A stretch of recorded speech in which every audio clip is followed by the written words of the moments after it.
In the early years of World War II, military planners believed something bold, almost revolutionary. They believed that the bomber would always get through. Massive four-engine aircraft, bristling with machine guns, flying in tight defensive formations at high altitude, immune to interception, unstoppable in their mission. Factories would burn, war industries would collapse, enemy morale would crumble. But over the skies of Europe in 1943, that belief shattered. Because bombers didn't just face anti-aircraft guns, they faced fighters. Fast, agile, ruthless. And without protection, bomber crews paid the price in blood. This is the deadly lesson that reshaped air warfare forever. Between the world wars, air power theorists like Giulio Douay and advocates within the Royal Air Force and United States Army Air Corps argued that strategic bombing would win future wars. The idea was simple: bomb enemy factories, destroy transportation, break morale, force surrender. Heavy bombers like the American Boeing B-17 Flying Fortress and later the consolidated B-24 Liberator were designed with this philosophy in mind. They were called Flying Fortresses for a reason. Each carried multiple 50-caliber machine guns. Each flew in tight combat box formations. Each bomber's guns overlapped fields of fire. The belief was this: a tight formation of bombers could defend itself. Fighters would be driven away. Losses would be manageable. Targets would be destroyed in daylight precision raids. It looked convincing on paper. The British learned this lesson first. In 1939 and 1940, the Royal Air Force attempted daylight bombing raids over German targets.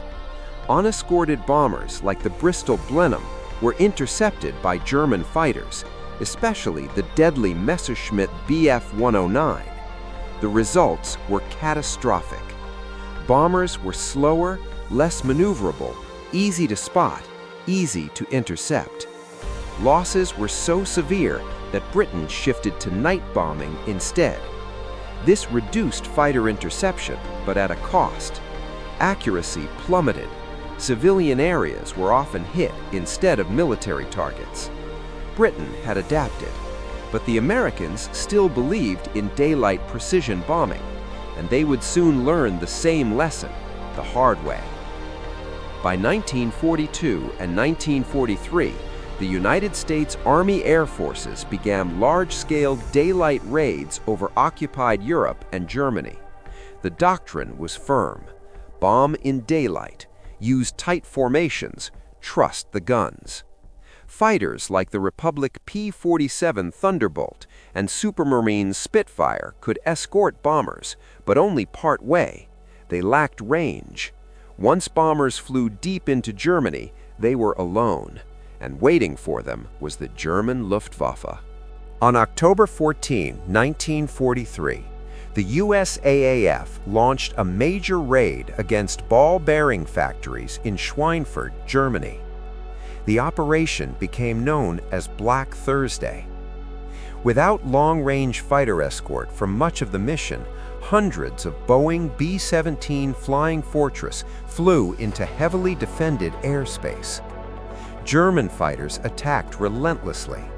Bf-109s, Focke-Wulf FW-190s, heavy fighters armed with rockets and cannons. Bombers burned, formations shattered, crewmen bailed out over enemy territory. By the end of the day, 60 B-17s were shot down. Over 600 American airmen were killed, wounded, or captured. The loss rate was unsustainable. Daylight bombing without full escort was suicide. The doctrine had failed. On paper, bombers were armed fortresses. In reality, speed disadvantage. Fighters were faster. Maneuverability. Bombers couldn't turn quickly. Defensive blind spots. No aircraft is covered perfectly. Concentrated fighter tactics. German pilots attacked head-on, minimizing exposure to defensive guns. Psychological strain. Bomber crews endured sustained attacks for hours. Even with overlapping guns, determined fighter groups could tear formations apart. Technology alone wasn't enough. Bombers needed guardians. The turning point came with the arrival of the North American P-51 Mustang. With drop tanks, the P-51 could escort bombers all the way to Berlin and back. This changed everything. Instead of merely defending bomber formations, American fighter pilots adopted a new tactic. They went hunting. They targeted German fighters before they reached bomber formations. They strafed airfields. They attacked the Luftwaffe in the air and on the ground. The skies began to shift. By 1944, the Luftwaffe was losing experienced pilots faster than it could replace them. Bomber losses declined. German air defenses weakened. Air superiority was being won. The lesson wasn't limited to Europe. In the Pacific, Japanese fighters like the Mitsubishi A6M0 dominated early engagements. American bombers flying without escort suffered severe losses. But as long-range fighters improved, including later versions of the P-38 and P-51, bomber survivability increased dramatically. By the time B-29 superfortresses began bombing Japan, fighter escort and air superiority were central to planning. The deadly lesson had been learned. So the conclusion is, World War II proved a strategic truth that still shapes air warfare today.